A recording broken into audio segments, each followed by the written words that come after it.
what do you think is the biggest catalyst that home service companies need to be paying attention to right now that might be invisible to them? They might not be tracking it, but I think everybody's in there planning their 2025 strategic plans. So there's two things that I would say that I believe that are going to be the biggest transformations and what are happening right now. Number one is that consumers don't like the hyperactive business experience that our industry provides. So this idea that you can continue to attract, like the fish is getting smart, okay?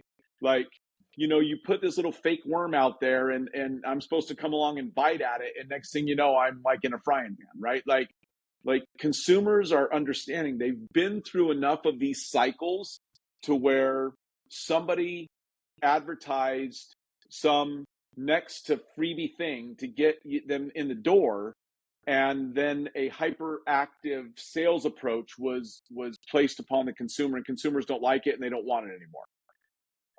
Hand in hand with that is that we're coming out of an economic cycle that is where there is less disposable income in the average household than there has been in the last 25 years. Okay.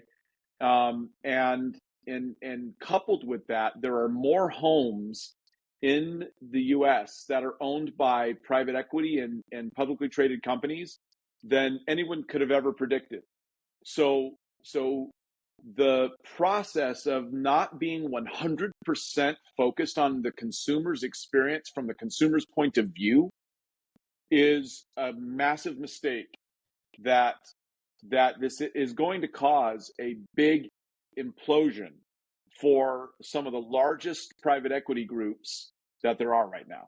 It's already been happening, and everybody goes, "Oh, it's because of this, or it's because of that. It's getting harder and harder. It's because of this, or it's that."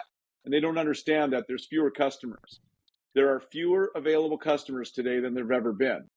And so, yeah. I'm sorry, what'd you say? With less money. Less money. You're talking about this big pie. Take the pie and look back up 5 years, right?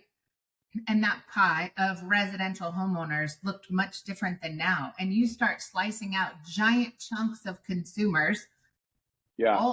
All residential properties are not owned by residential people anymore, right? If it's owned by a corporation and you take all of the properties that are bought up by corporations and remove them from the pie shrinks.